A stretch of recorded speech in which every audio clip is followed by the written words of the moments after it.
सूर्यपुत्र कर्ण एक महान योद्धा थे जिन्हें भगवान सूर्य से उत्पन्न किया गया था। वह मां कुंती के पुत्र थे, लेकिन उन्होंने अपनी जन्मभूमि के लोगों से छुपाया गया था। उन्होंने विद्या और युद्ध की शिक्षा ली थी और वह एक अत्यंत उदार और निष्ठावान व्यक्ति थे। कर्ण ने कुरुक्षेत्र युद्ध में दुर्योधन का समर्थन किया था। वह कौरवों के योद्धा के रूप में लड़ा था और उनके लिए बहुत से महत्वपूर्ण युद्धों में से हिस्सा लिया था। कर्ण की कहानी में एक बड़ी उलझन थी। वह अपनी माता कुंती से जुड़ा नहीं था और इसलिए उसने नहीं जाना था कि वह कुंती का पुत्र था। जब वह युद्ध के दौरान अर्जुन से मुकाबला करता था तो कुंती ने उससे युद्ध नहीं करने की विनती की थी, लेकिन कर्ण ने इसका उल्लंघन करते हुए कहा कि अर्जुन के समान योद्धा का मैं अधिकारी हूँ। युद्ध के अंत में अर्जुन ने कर्ण को मार डाला, लेकिन उससे पहले कर्ण ने अपनी निष्ठा और उदारता का परिचय दिया। वह अपनी वीरता के लिए जाना जाता है और उसकी मृत्यु कुरुक्षेत्र के सबसे बड़े वीरों में से एक के रूप में याद किया जाता है।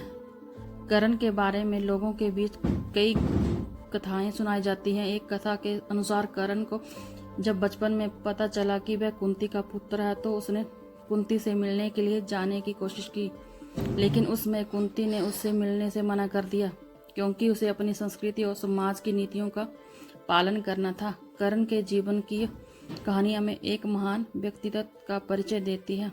वह अपने जीवन में सम्मान, निष्ठा और उदारता के महत्व को समझता था। उसकी अनेक कथाएं हमें यह सिखाती हैं कि जीवन में हमेशा अपने संगठन की नीतियों के साथ बढ़ना चाहिए, लेकिन समय समय पर नैतिक मूल्यों और अपनी आत्मा के धन को रखना भी बहुत महत्वपूर्ण होता है। कर्ण की कहानी हमें इस बात का संदेश देती है कि धर्म और नैतिकता की पालना हमेशा जीवन का सबसे बड़ा उद्देश्य होना चाहिए। वह अपनी आत्मा के धन के साथ अपने जीवन को संवारता रहा और अपने निष्ठावान व्यवहार से लोगों के दिलों में स्थान बनाया। इसलिए हमें अपने जीवन में सदैव सत्य और नैतिकता के साथ बढ़ना चाहिए। हमें समाज के नियमों और नीतियों का पालन करना चाहिए, लेकिन हमें उनसे भी ऊपर उठकर सच्चाई और नैतिक मूल्यों का पालन करना चाहिए। इसी तरह कर्ण की कहानी हमें यह सिखाती है कि हमें अपने जीवन के रास्तों पर चलते समय कभी भी हार नहीं माननी चाहिए। हमें समय समय पर कुछ गलतियों को भी स्वीकार करना चाहिए, लेकिन हमें हमेशा अपनी सत्यता और नैतिकता को बनाए रखना चाहिए।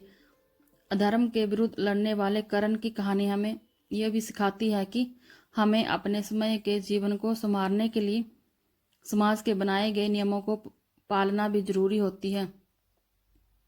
कर्ण ने अपने जीवन के लिए कई बार धर्म और नैतिकता के विरुद्ध चुनाव किए, जिससे उन्हें बहुत से कष्ट झेलने पड़े। हमें समाज के नियमों की पालना करते हुए भी सत्य और नैतिकता का पालन करना चाहिए।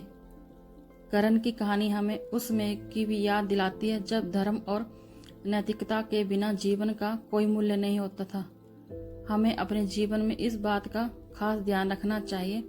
हमें सत्य और नैतिकता का पालन करते हुए जीवन का मूल्य बढ़ाना चाहिए। अंत में कर्ण की कहानी हमें इस बात का संदेश देती है कि हमें अपने जीवन में दृढ़ता और स्थिरता से अपने मकसदों को हासिल करने की क्षमता होनी चाहिए। हमें किसी भी परिस्थिति में दृढ़ और निष्ठावान रहना चाहिए।